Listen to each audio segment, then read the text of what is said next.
Uh, yeah, I guess you know by Facebook, I didn't say it during the prayer time, but by Facebook you saw that we flew down to North Carolina, Big John and Jim flew us down, and we got to hang out with the Callaways at their house, which was, for those of you that don't know, we started out this ministry really focused on disaster relief and doing things because Katrina hit in 2005. And when we were at Northside, we were taking groups of people down there to help with that process. But we met Cheryl and Claudia, Cheryl being the husband. Kind of, everybody gets confused with that. Cheryl's the husband, Claudia the wife. And they really helped us coordinate all of our efforts down there. People just demoing houses and rebuilding houses, and we went down there for several years. But Claudia was always the one that fed us. She'd get up at 5 in the morning and fix breakfast for our group. She'd pack lunches, and we'd have lunch there on site, and then we'd come home just nasty, grungy, and tired, and we'd be in a cool church, and she would have dinner ready for us and just made sure that we had a good bed and shower when we got home. But she took care of us, and she's been up here, and we had the opportunity once they moved into their house to build cabinets for them, Big John and Micah and Joe Harding, those men. We got to help install those, but she's dying, and we just wanted to see her one time. So we got to fly down there, and I'm just going to ask you to pray for Claudia that the Lord would just take her home. They texted us just about 15, 30 minutes ago. She's still hanging on. So, Lord, I just pray that you take my friend home with you. You know that she's in pain, and she's not herself right now, but I just trust you with Claudia and Cheryl. Just comfort them and bring them peace. And I pray these things in Jesus' name. Amen. I appreciate your prayers for the Callaways this week. I want to start off this morning by asking a question. What does God know? You're going to have to think here this morning. You're going to have to think. You've come here and ready to just soak, but you're going to have to think, what does God know? Everything. You really believe that God knows everything? Yes. Everything. Corey? He just did the whole thing. Does God know if you're going to get married? Yeah.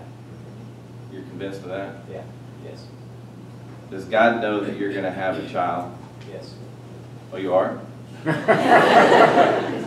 I like to assume so. If I am, he knows. If you are, he knows. That's a good answer. Does he know where your child is going to go to college someday? If I have one, yes. If he goes to college, yes. Or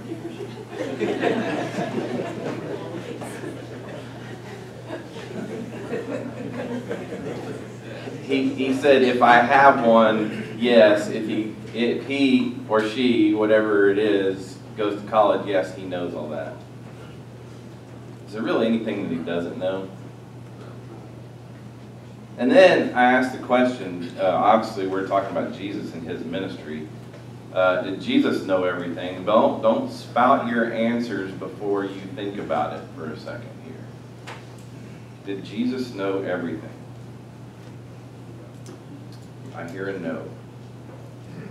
I'll accept the no. Jesus didn't know everything. You think that'd be kind of weird if he was born a baby and he knew everything, right? He knew how to speak, he knew how to do all that. But he literally had to learn. It said, there's not too many scriptures that says anything about Jesus' life growing up from a child. You know, you get past like Luke chapter 2, and then all of a sudden Jesus is doing ministry. There is the one time when they went to the temple on the Passover and they left Jesus. Remember, they were traveling as a group, and Jesus was hanging out with the scribes and the Pharisees in his father's house. and they literally went back to Nazareth and left him there. They forgot where Jesus was. They traveled the day and then had to travel another whole day back to find him. And he's like, I'm right here in my Father's house, talking to the Pharisees and the scribes, like 12 years old. You forgot your kid. But it says that Jesus grew in wisdom and stature. That's really all we know. Jesus grew in wisdom. He didn't know everything. And he literally says to his disciples, I'm coming back. I'm going to die and I'm going to come back. But he doesn't know when he's even coming back. He didn't know when he was walking here on earth when he was coming back. So therefore, I would say, you're right. No, he didn't know everything. There were some things that the Lord had not revealed to him. I believe that he's with the Father now and that he's all knowledgeable. I believe that he knows now when he'll return. But I want you to process, because we're getting to a little sticking point right here in this passage of Scripture. We left last week where Jesus had the 12 disciples around him, and he took 3 of them, his 3 in his inner circle, Peter, James, and John. He took them up at the top of Mount Hermon, and he had this transfiguration. Had to be one of the coolest things that Jesus ever experienced while he was walking here on earth, realizing that he had the glory of God inside of him, but he was able to reveal it a little bit to his 3 closest friends, his 3 closest disciples. I talked to my dad last night, and he goes, have you seen it? I'm like, yeah, I've seen it. He's talking about the movie that's coming out. The movie about Bart's life, I can only imagine. And I kind of pictured this is what the transfiguration was for Jesus. I've literally watched that movie play out all of his life. They made this movie about Bart riding I Can Only Imagine and hanging out with his father, and his father was abusive to him, and he saw his dad as a monster. But then at some point his dad came to know Jesus, and this relationship between him and his dad was inseparable. It's like he watched God change his dad's heart, and he knew if he could change his dad's heart, he could change anybody's heart.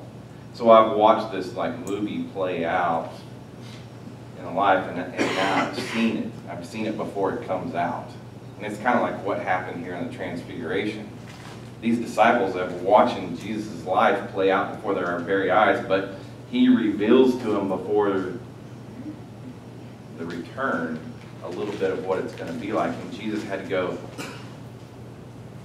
this is pretty amazing. They're actually getting to see the glory of God unveiled. You guys are sitting there. You guys are sitting there in your seats right here. You're sitting here after the cross, after Jesus has died on the cross. And that same thing that was pretty cool up there on the mountain, Mount Hermon, seeing the transfiguration, seeing Jesus transform the glory of God, that same glory is sitting with each one of you right here this morning. Inside of you. You're sitting here and I look at you and I go, that's a lot of glory. I would imagine some people would come up here and they go, ooh, there's a lot of sin out there. There's a lot of junk going on out in this group. Believe me, there is. But if that's not what you see, and you really see the glory of God in each of you, this is a beautiful picture. If you can see what I see. And so let me review real quick. I'm going to take you back to Matthew chapter 17, verse 1. And I just want to read where we were, and we'll blow through it. After 6 days, Jesus took Peter, James, and his brother John, and led them up on a high mountain by themselves. He was transformed in front of them, and his face shone like the sun. You're buying eclipse glasses on Amazon so you can look at the sun. And it says, he was transformed in front of them, and his face shone like the sun, like they literally were doing this when they're looking at Jesus. They're squinting. They're having a hard time seeing Jesus. Even his clothes became white as the light. Suddenly Moses and Elijah appeared to them, talking with him. Then Peter said to Jesus, "Lord, it's good for us to be here. If you want, I will make those 3 tabernacles here, one for you, one for Moses, and one for Elijah." And remember, we talked about the Feast of the Tabernacles, and if you missed last week, go back and check it out. But Peter's really doing what is expected of him to do during the Feast of the Tabernacles, and that's to build these booths for these 3, one representing the law, one representing the prophets, and then obviously Jesus himself. And he says, while he was still speaking, suddenly a bright cloud covered them, and a voice from the cloud said, "This is my beloved Son. I take delight in him. Listen to him." Like you have followed now these other men. You followed them, Moses and his law. You followed Elijah and all of his prophecy and those prophets. Now I'm telling you to listen to my Son. If you're going to listen to anything, listen to what he has to say. When the disciples heard it, they fell face down and were terrified. Then Jesus came up and he touched them and said, "Get up. Don't be afraid." Throughout the Gospels, you're going to hear Jesus say, "Don't be afraid. Guys, I got this. I got this. Don't be afraid." And when they looked up, they saw no one except him, Jesus alone. Now, it's kind of crazy, but think about this for a second. What we just read right there was an experience that was very similar to Jesus being baptized by John the Baptist. When the skies opened up and a dove came down and God said, "This is my Son. This is my Son. Follow him. Listen to him." And you know, this is good. Listen to this, because we have a lot of banquet people in here, right? A lot of banquet people. We have other experiences like youth camp, and those are like mountaintop experiences. You know, when you're just there and it's just you and the Lord, and you're hanging out with other believers, and the Spirit's just like so in tune with you, and you're focused, and you have this just beautiful experience. And then you come home, right? You come home down off that mountaintop. Think about this. As soon as Jesus finished with his baptism and the Lord saying, "This is my Son," where'd he go? He went straight from that incredible experience of the Lord saying, "He's my Son, he's come here as the Messiah," went right into the wilderness and was tempted for 40 days and for 40 nights. That mountaintop experience that Jesus experienced in the baptism, all of a sudden went, boom, I'm fighting with the evil one here. So watch this. They're up on Mount Hermon. Transfiguration happens. Peter, James, and John are like going, "What just happened? That was amazing. I'm glad we were here. We need to be here." And then Matthew 17:9 says, as they were coming down from the mountain, Jesus commanded them, "Don't tell anyone about the vision until the Son of Man is raised from the dead." They're just walking down the mountain, and Jesus says, "Hey guys, you don't want to talk about this to anybody. This is between me and you 3. Because honestly, nobody's going to understand this. Nobody's going to understand what you just experienced, the glory of God." And so the disciples questioned him. Why then do the scribes say that Elijah came first? Now, this is the sticking point that I was talking about, because prophecy is now coming into play. When the disciples go, "Hey, isn't Elijah supposed to come before the Messiah comes, and he's supposed to prepare the way for all this, and everything's just going to be cool and it's going to be accepted?" They're going back to Pharisaic teaching. And when I say Pharisaic teaching, they're going back to the prophets. And you look at Malachi chapter 4, verse 5 and 6, and here's what they grew up understanding, Peter, James, and John. It says, look, I'm going to send you Elijah the prophet before the great and awesome day of the Lord comes. And he will turn the hearts of fathers to their children and the hearts of children to their fathers. So they know if the Messiah is coming, if Jesus is the Messiah, they just saw Elijah there, that, hey, wasn't he supposed to come and do all these things? That would make sense if that's the period of time that Malachi is talking about. But in Malachi right there, he's not talking about this time that Jesus came to the earth. When he says right there, that passage, the day of the Lord, he's referring to the end time, something that hasn't happened yet. Like Elijah will come someday. He hasn't come yet, but he is coming in the end when Jesus returns for a second time. This is what Malachi is referring to. And one of the disciples is going, hey, wasn't this supposed to happen? You know, Elijah was like, if you're here, how does that all play out? Based upon what they understood and knew. But let's back up a couple of chapters in Malachi. Malachi chapter 3, verse 1 says this. See, I'm going to send my messenger, and he will clear the way before me. Now don't get confused, but if you really take all 66 books and you just read them part by part, you will be confused. But if you take all 66 books and you read them as one and understand them in the context that they're written, you're going to realize that Malachi now is talking about John the Baptist. He's talking about John the Baptist in verse 1, and then all of a sudden in verse 2 of Malachi chapter 3, he starts talking about Elijah and the second coming. It's like he jumped from here to here, but he's referencing John the Baptist. He's saying there is going to be a messenger that comes and prepares the way. Now watch this. Let's go back to Matthew chapter 17. And here's what Jesus says. He says, in response to their question, Elijah is coming and will restore everything. What's he talking about? He's talking about the end times, the second coming. That Elijah is still to come. That's Jesus saying that.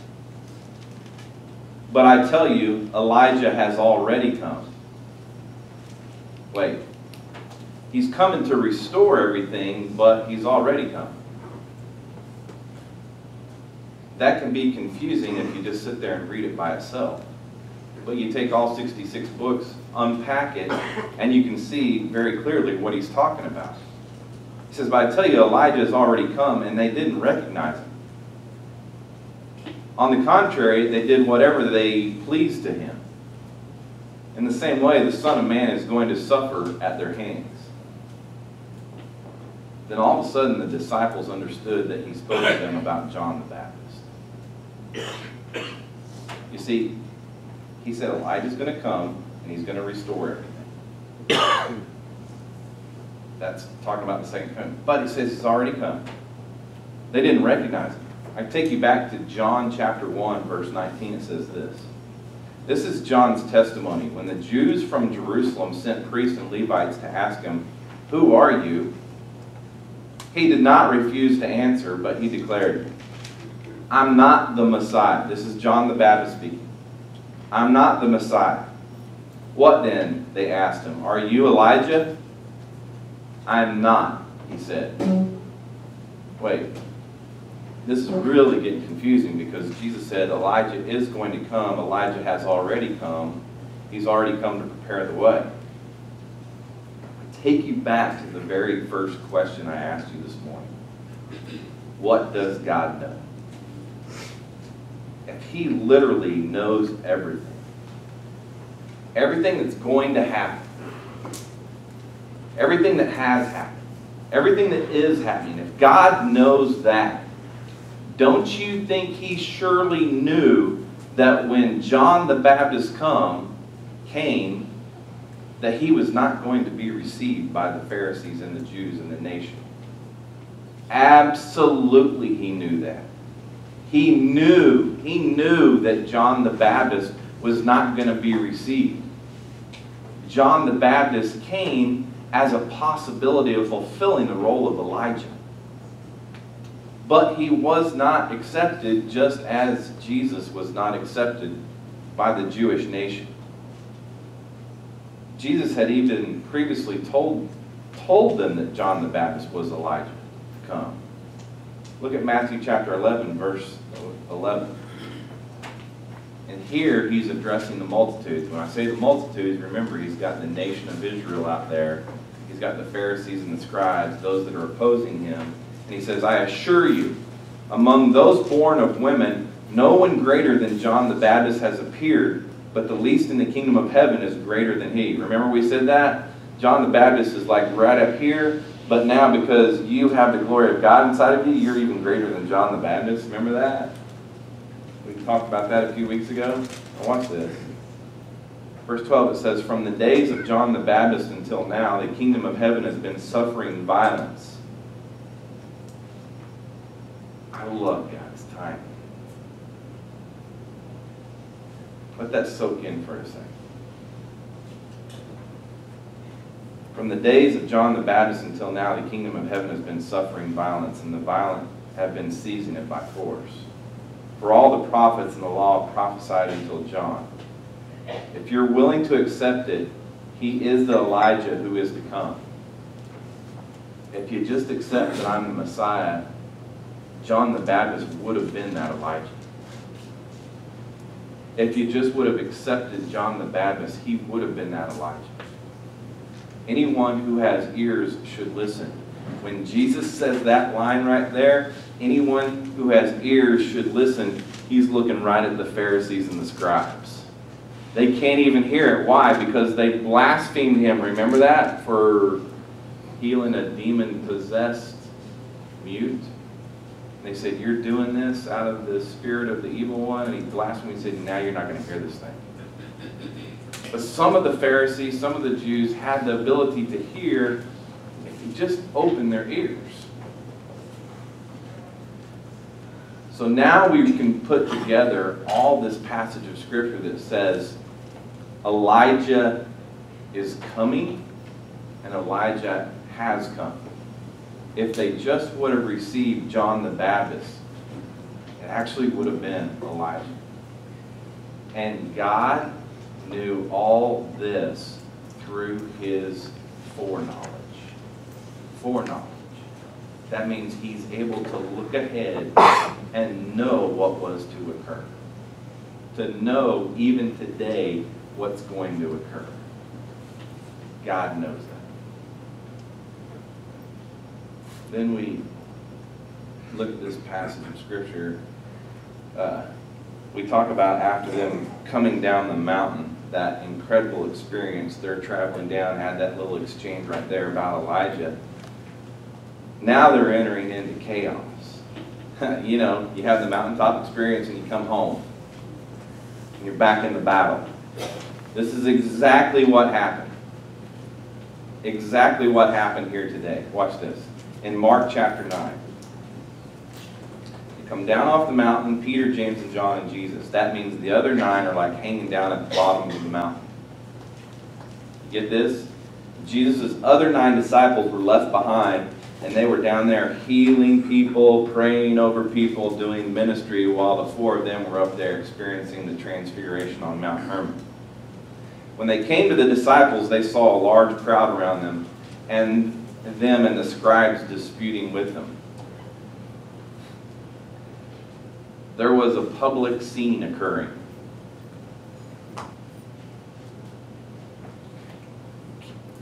I can't paint a better picture than what we've experienced this weekend in Charlottesville. If you want to talk about two groups of people that are clashing, which is what we've seen obviously this weekend, This is exactly what was going on between the Pharisees and the Jews and the Gentiles and the followers of Jesus. Like, they were arguing. There was probably fights. I don't know what happened. But you're having this mountaintop experience and you come down to chaos. That's just the way the evil one works, right? You had a great experience, now all of a sudden it's getting ruined. It says all of a sudden when the whole crowd saw him being capitalized, meaning Jesus, they were amazed and ran to greet him. So you've got all this dispute, this argument going on. The disciples are there and everybody else, and they're having this confrontation. He's the Messiah. No, he's not the Messiah. He came from Nazareth. There's nothing good that came out of Nazareth. We need a Messiah that's coming here and going to save the Jews. He can't be the one. They're arguing. And all of a sudden they see Jesus in the distance. And a part of them starts running towards him. There he is, there he is, there's Jesus. The crowd ran to Jesus. But watch this. It says, all of a sudden when the whole crowd saw him, they were amazed and ran to greet him. Let me tell you something. Right there. What those people who saw Jesus, they had to stop focusing on what was happening in front of them. They literally had to look up and take their eyes off the chaos and look over and see Jesus. And when they saw Jesus, they ran to him. I promise you. The only way that you're going to rid what we've seen this weekend is when people take their focus off of themselves, look up and see Jesus, and they'll run to him. That's the only way this thing's getting solved. You can call it politics, you can call it racism, you can call it whatever you want, but that's the only solution. I believe it with all my heart. It says, then they asked him, what are you arguing with them about? He's looking at the disciples going, okay, you 9, what's the big deal? What's going on here? And out of the crowd, one man answered him, teacher, I brought my son to you. He has a spirit that makes him unable to speak. Wherever it seizes him, it throws him down, and he foams at the mouth, grinds his teeth, and becomes rigid. So I asked your disciples to drive it out, but they couldn't. You get this picture? Hey guys, what's the chaos? This guy busted the crowd. Look, my child. It's my child. So every once in a while, he just gets attacked. And there's nothing I can do about it. Literally, this demon causes him to go on the ground, and he'll be walking by a fire, and he'll fall into the fire. He'll fall into a pond just because a seizure happens. It's demon possession. And all I did was ask your disciples to heal my child, and they couldn't do it. Aren't they your disciples? Aren't they learning from you? Aren't you teaching them anything? How come they can't do what you do? You've healed a mute before, or a demon-possessed mute before. How come they can't do it? He replied to them, you unbelieving generation. Who's he talking to? Remember, there's multitudes there. There's multitudes there.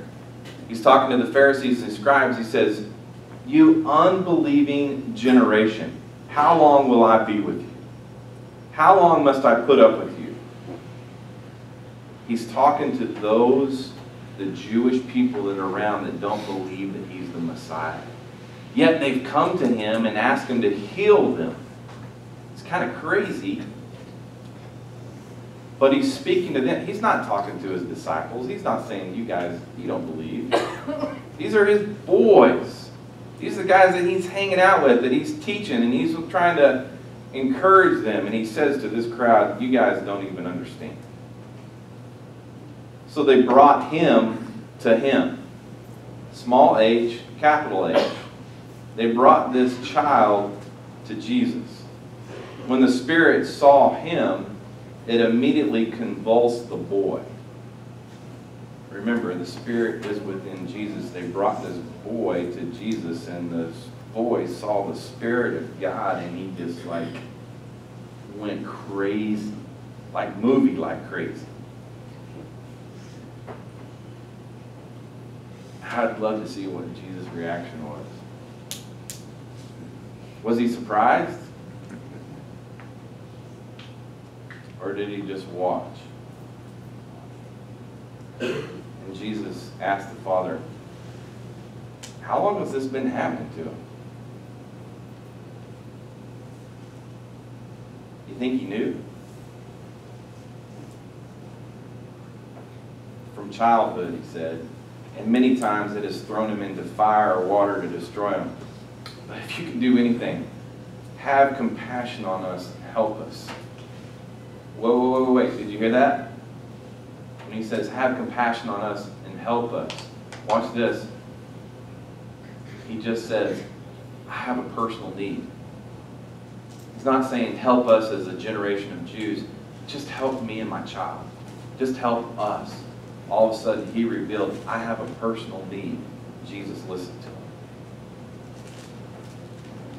Then Jesus said to him, if you can, like, wait. The dude just said, if you can do this, if you can heal my son, would you do it? And Jesus looks at him and said, if I can? What are you doing here? What are you doing here? Why are you asking me if I can? You know that I can. I've already done it. He said, everything is possible to the one who believes. How many times have you heard it said, it's easier said than done? That's a great verse. Everything is possible to the one who believes. Immediately the father of the boy cried out, I do believe! Help my unbelief. Have you ever cried that out? Lord, I absolutely want to believe. Help me. Now all of a sudden, he shared this personal need. Help us. Help me. Now he's like getting personal faith. I do believe. Remember, Jesus quit healing publicly. He quit healing publicly because of their telling him that he was that they blasphemed him. And so now Jesus' only miracles are those that of a personal need and a personal faith. And this man just represented a personal need and a personal faith. And Jesus, when Jesus saw that the crowd was rapidly coming together, he rebuked the unclean spirit, saying to it, did you hear that? Whoa, that's a big verse. Because remember, Jesus' whole ministry had changed at this point. He was doing things privately and not publicly anymore. He wasn't doing miracles publicly anymore. It says when Jesus saw that a crowd was rapidly coming, what does that mean? He was around a small circle of people and he privately healed this child. He didn't do it in front of the big crowd so they could all see it because he wasn't doing that anymore. He rebuked the unclean spirit, saying to it, you mute and deaf spirit. Remember that? This is a messianic miracle. What? Some of you are saying? Messianic miracle. There were about 3 miracles that the Pharisees couldn't do. One of them was heal a deaf mute. Someone that couldn't speak, someone that couldn't talk, someone that couldn't hear.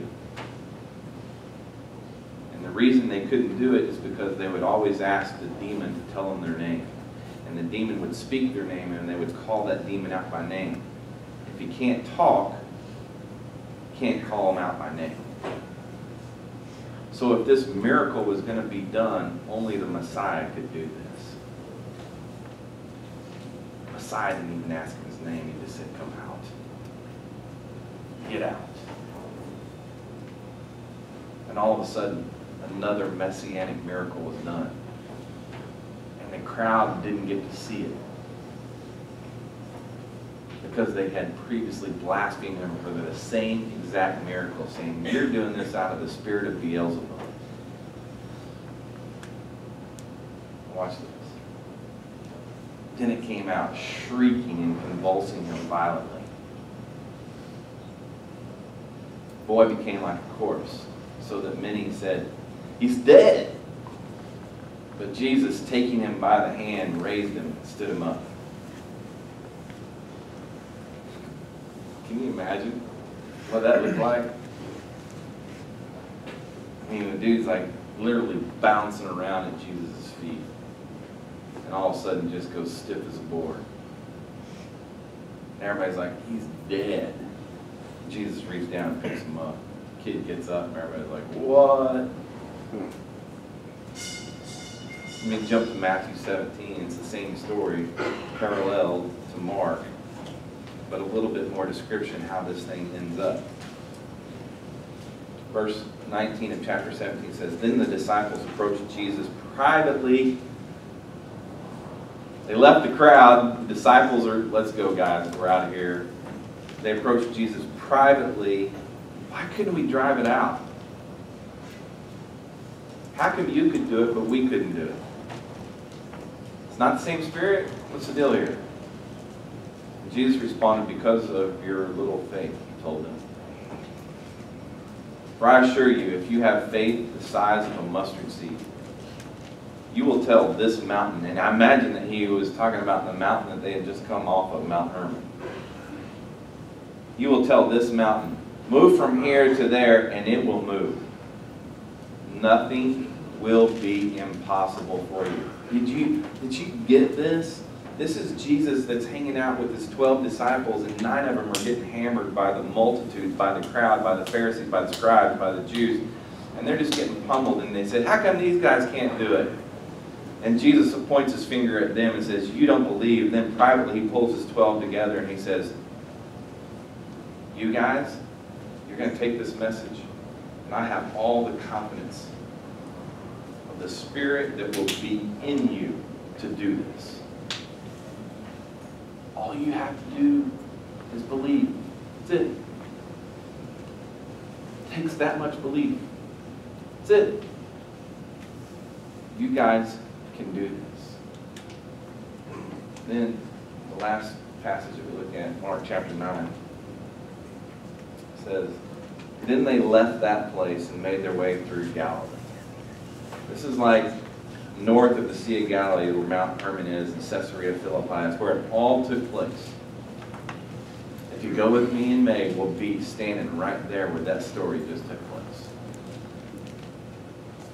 It says, "Then they left that place and made their way through Galilee. They came south, but he did not want anyone to know." That's kind of strange, isn't it? I mean, the whole reason that Jesus came here was to tell people the good news about how much the Father loved them, to share the gospel. And he's saying to them right here, he says, but he didn't want anyone to know. And the only reason that's there, he didn't want anybody to know it because he knew what was to come, and he didn't want that to happen right then. He's waiting for the right time and the right moment for the end to come. And it says, for he was teaching his disciples, just hanging out with 12 guys. He wanted some quality time. Let's get away. Let's get out of here. I want to hang out with you 12. I just want to disciple. He says, the Son of Man is being betrayed into the hands of the men. They will kill him.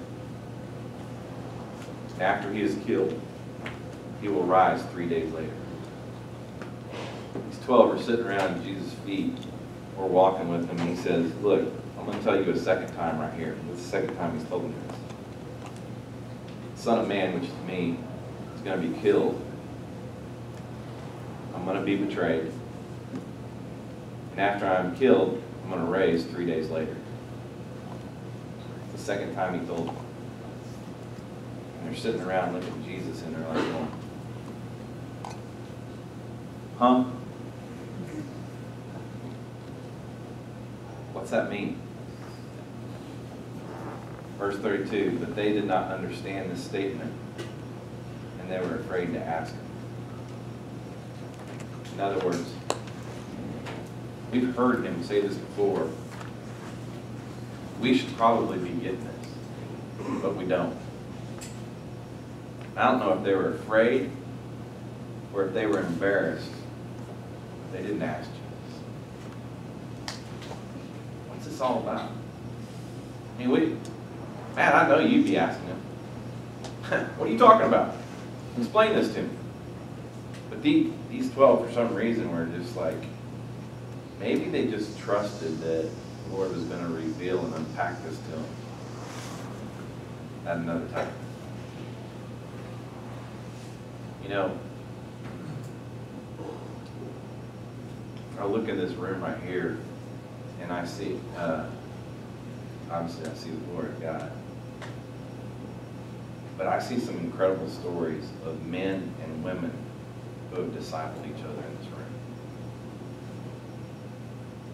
That have literally taught each other about God, taught each other about Jesus, taught each other about the Word, and that you continue to do this. I honestly believe it's not my responsibility for you to get it.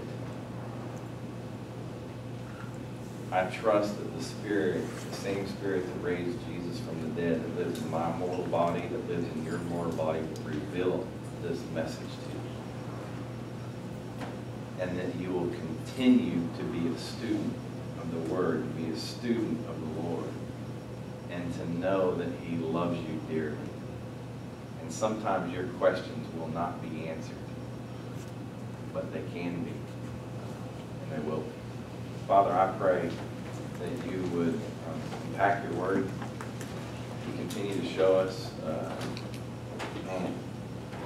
just the fact that you were here and you were able to come in this earth vessel as a Lord and walk this earth, and you literally understand what a mountaintop experience is and coming into the battle is, and that you can relate to us. You understand what we're going through. You have compassion and mercy and grace for us as we fight this crazy battle in this crazy world with crazy things going on. And we sit here in this room and know that you're the only answer to that. I pray that you'll continue to reveal yourself to us. And I pray these things in Jesus' name. Hey,